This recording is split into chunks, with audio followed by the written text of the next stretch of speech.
حبايب قلبي، اخباركم ايه؟ يا رب تكونوا بخير. كلنا اكيد متفقين مع بعض ان في الجو البرد اللي احنا فيه مفيش اجمل من ان احنا نولع الفرن ونعمل بايدينا شويه مخبوزات يكونوا على ترابيزتنا او في مطبخنا، ينفعونا كده نقناء بين الوجبات او بالليل او مع الفطار الصبح مع كوبايه الشاي بلبن او حتى في جوع نص الليل. من اقرب المخبوزات لقلبي واحبهم الكرواسون والباتيه.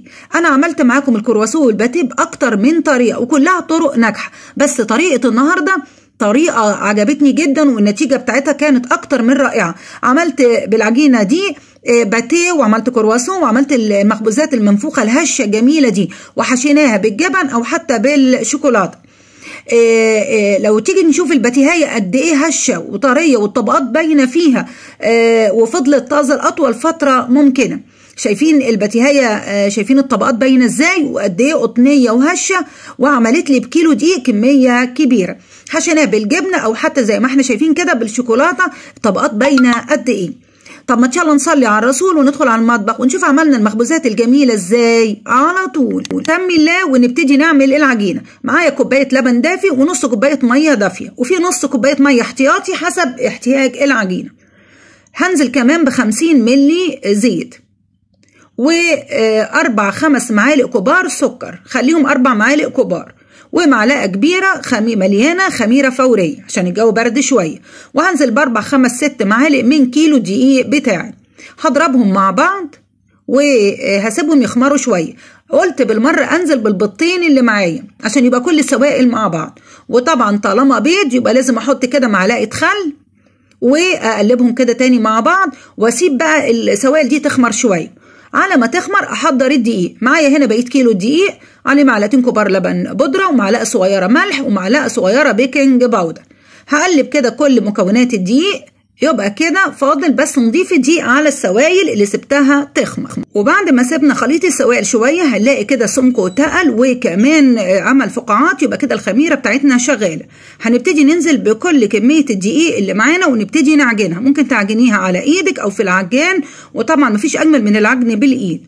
هفضل اعجن فيها واشوف القوام بتاعها. لو محتاجه شويه ميه، احنا معانا نص كوبايه ميه على جنب، لحد ما اوصل لعجينه طريه وما بتلزقش. اهم حاجه انها تكون طريه وما بتلزقش بالشكل ده.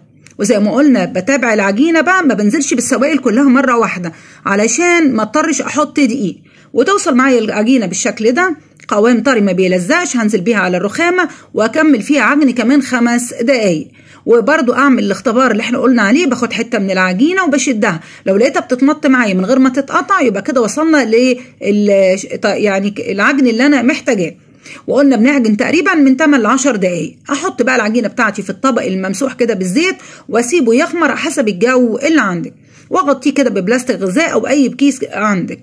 وبعد تقريبا ساعه ساعه ونص في الجو البرد اللي احنا فيه، بسم الله ما شاء الله العجينه وصلت للقوام ده. هنزل بيها على الرخامه وابتدي بقى اقطعها ل20 كوره. وعينك بقى كلها نظر وايديكي ميزان. عندك ميزان ماشي، ما عندكيش كده بايديكي. انا عايزه من الكيلو دقيق ده يطلع لي 20 كوره. وبعد ما اقطع كده اكورها وادي وشها كده الشكل الاملس، وارصها في طبق مدهون دقيق، وكمان هسيبها ترتاح كمان ربع ساعه. كل ما العجينه اللي انا قطعتها دي ارتاحت هتتفرد معايا وما تتعبنيش وانا بفردها. ادي كده ال20 كوره هغطيهم واسيبهم ربع ساعه علشان ترتاحي لما تيجي تعجنيها. بعد 10 دقايق مع رشه دقيق وهبتدي افرد كوره كوره من دول. يعني الكوره تعمل لي كده طبقه بحجم الرغيف زي ما احنا شايفين. احط بقى العجينه المفروده دي في طبق ممسوح بالدقيق، وامسح وش العجينه كده بالزبده الطريه وارش عليها رشه دقيق بسيطه. تاني كده ادي معايا كوره من الكور فردتها على قد الرغيف بالشكل البسيط ده، وطول ما هي مرتاحه بتتفرد معايا بكل سهوله. واحطها على الطبقه اللي قبليها وهمسحها برضو بالزبده الطريه وارش عليها رشه بسيطه من الدقيق. ده هيديني يساعدني في توريق العجينه. انا عندي 20 كوره، هاخد 10 كور اعملهم على بعض وال10 التانيين مع بعض. يبقى انا هعمل من ال20 كوره دول طبقين، كل طبق فيه 10 طبقات بالشكل ده. هفضل بقى كل شويه افرد العجينه واحطها فوق اختها لحد ما اوصل للطبقه ال10. الطبقه ال10 دي بقى مش بدهنها زبده، انا بمسحها بالدقيق وهغطيها بكيس بلاستيك او بالبلاستيك الغذائي وهدخلها التلاجة ساعه ودي ال10 أرغفة أو ال10 كور التانيين مسحتهم برضو بالدقيق، هغطيهم وادخلهم في التلاجة كمان ساعة. وبعد ما سيبنا العجينة ارتاحت في التلاجة ساعة ساعتين هنزل بيها على الرخامة، رش دقيق من على الوش، اضغطي عليها ضغط خفيف، وبالنشابة بتاعتك ابدأي بقى افرديها، افردي على قد ما تقدري. انا عايزة مستطيل سمكه نص سنتي. خدي العجينة كده شمال ويمين واقلبي اللي فوق تحت واللي تحت فوق، اهم حاجة يبقى سمكه كله متساوي. افردي لحد ما توصلي العجينة سمكها نص سنتي. شايفين بطبقها شمال ويمين، العجينة معايا روعة ما بتتقطعش، معجونة كويس ومرتاحة كويس. وبعد ما وصلت بالشكل ده هبتدي اقسم العجينة دي نصين عشان اعرف اشتغل بيها على الرخام. هاخد كده اول نص والنص التاني هغطيه عشان ما ينشفش، واظبطه كده بالنشابة. اجيب قطعة البيتزا واساوي كده الاطراف، وابتدي بقى اعمل اول شكل. هعمل شوية باتيه بالجبنة، بقطع النص ده كده مستطيلات بالشكل ده. عندي بقى حته جبنه براميلي، حطيت عليه حته جبنه فيتا، عايزه تحطي بقدونس، عايزه تحشي بالجبنه بسطرمه بجبنه رومي زي ما تحبي، عايزه تحشي بالشوكولاته زي ما تحبي. بس انا قلت هعمل النص العجينه دي حادق بالجبن والنص التاني بالشوكولاته. بكل بساطه حطي حته الجبنه واضغطي كده على الاطراف عشان العجينه ما تطلعش منك بقى في التسويه، ولفيها. يبقى كده عملنا اول شكل شويه باتيه حادق. شايفين؟ ظبطي كده العجينه السمك متساوي كده، عملنا شويه باتيه بالجبنه. النص التاني برضو هظبطه واقطعه بقى مثلثات عشان اعمل شويه كرواسون بالشوكولاته. يبقى من عجينه واحده بعمل اكتر من شكل، بديها قطع كده من ناحيه القاعده. وعندي بقى شويه شوكولاته كانوا متكسرين مركونين في التلاجة، قلت استخدمهم واعمل بيهم الكرواسون. ممكن برضو تحشيه بالجبنه، تحشيه شوكولاته نوتيلا اللي انت عايزاه بالشكل ده. شايفين البساطه؟ وانت هتتفاجئي بالطبقات الجميله اللي جوه الكرواسون او الباتيه ده. النص التاني برضو ال10 طبقات فوق بعض، برضو رشه دقيق، وهبتدي افرد بنفس الطريقه لحد ما اوصل على نفس المستطيل اللي هو سمكه نص سنتي بالشكل ده. شايفين بتعامل مع العجينه ازاي؟ بكل ثقه لانها مخدومه كويس. ادي بقى نعمل الشكل الثالث. هلف العجينه اسطوانه كاني بعمل سينابون. لف المستطيل ده كله اسطوانه وقفليه كويس من ناحيه القاعده بالشكل ده. وابدأي بقى بالسكينه بتاعتك قطعيه صباعين بمقدار صباعين بالشكل ده. وتعالي بقى شوفي كل قطعه وقد ايه الطبقات باينه فيها واللفات الجميله باينه فيها.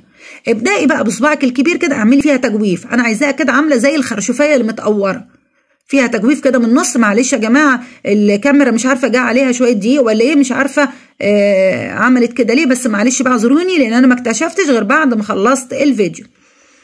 بالشكل ده جوفتها. واحشي بقى في التجويف ده اللي انت عايزاه، جبن، مربى، شوكولاته. انا عملت ال3 حاجات دول. شايفين؟ بحشي بيها جبنه. اهم حاجه القفله تبقى نظيفه، مفيش جبنه كده، تحطي بنظافه.